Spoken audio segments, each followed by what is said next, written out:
नमस्कार, मी पंजाब डक. आज आहे 28 डिसेंबर 2025 आणि मी माझ्या हरभऱ्याच्या प्लॉटमधून सगळ्या महाराष्ट्रातल्या शेतकऱ्याला अंदाज देणार आहे. कारण की बऱ्याच शेतकऱ्याचे फोन येले, थंडी कधीपर्यंत, कधी आभाळ येणार आहे, कधी टरबूज लावात, कधी ऊस उगवणार आहे आमचा. तर राज्यातल्या सर्व शेतकऱ्याला पुन्हा आणखीन एक सांगू इच्छितो. आणखीन काही शेतकऱ्याचे असे फोन आले की 2026ला दुष्काळ पडणार आहे का, त्याचा देखील मी आता ह्या अंदाजामध्ये खुलासा करणार आहे. पण सुरुवातीला आधी अंदाज देणार आहे. आज आहे 28 डिसेंबर 2025. आणखीन जवळपास 3 जानेवारीपर्यंत, म्हणजे 3 जानेवारी 2026 नवीन वर्षामध्ये 3 जानेवारीपर्यंत राज्यात थंडी राहणार आहे. 4 जानेवारीपासून, म्हणजे जानेवारीच्या पहिल्या आठवड्यात मात्र राज्यात अंशतः ढगाळ वातावरण राहणार आहे. पाऊस काय येणार नाही, मात्र ढगाळ वातावरण राहणार आहे. म्हणून हा अंदाज महाराष्ट्रातल्या खास करून सर्व जनतेने लक्षात द्यायचा.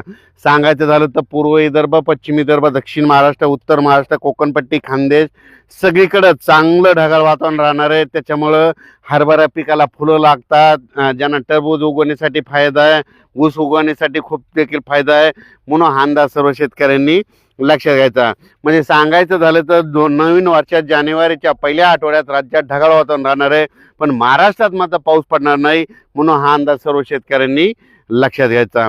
म्हणजे सांगायचं झालं तर जितके विभाग आहे, पूर्व विदर्भ, पश्चिम विदर्भ, दक्षिण महाराष्ट्र, उत्तर महाराष्ट्र, कोकणपट्टी, खानदेश सगळीकडे जूनच्या पहिल्या आठवड्यात जानेवारीच्या पहिल्या आठवड्यात चांगलं ढगाळ वातावरण राहणार आहे.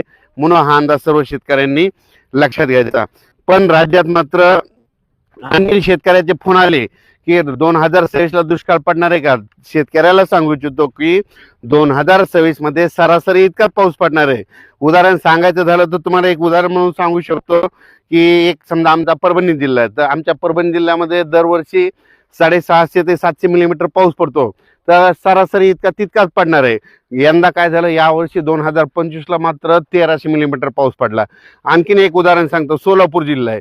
दरवर्षी सोलापूर जिल्ह्यामध्ये 350 ते 450 मिलीमीटर पाऊस पडतो, पण यावर्षी 800-900 मिलीमीटर पाऊस पडला.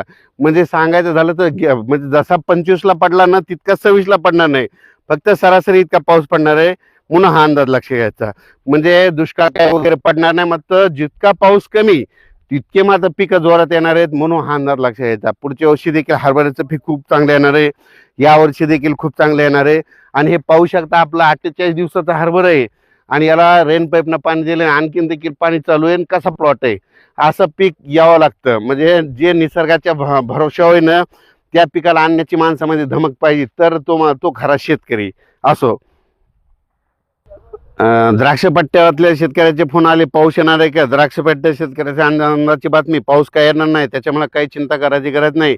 नाशिक जिल्हा, नंदुरबार जिल्हा, धुळे जिल्हा, पश्चिम महाराष्ट्र, सातारा, सांगली, सोलापूर, कोल्हापूर, पुणे, म्हणजे मंगसुरी, कर्नाटक, त्या शेतकऱ्याला सांगू इच्छितो फक्त पाऊस काय येणार नाही. जानेवारीच्या पहिल्या आठवड्यात फक्त ढगाळ वातावरण राहणार आहे, त्याच्यामुळे काही चिंता करायची गरज नाही.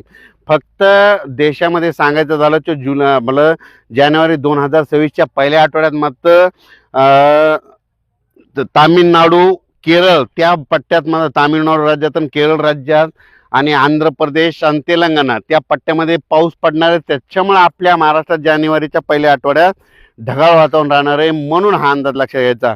मध्य प्रदेशकडे देखील बेतूलच्या पलकडं, तिकडच्या बेतूलच्या पलकडं मध्य प्रदेशकडं तिकडं पाऊस पडणार आहे. मध्य प्रदेश, बेतूल तिकडल्या भागात थोडीफार गारपीट होईल.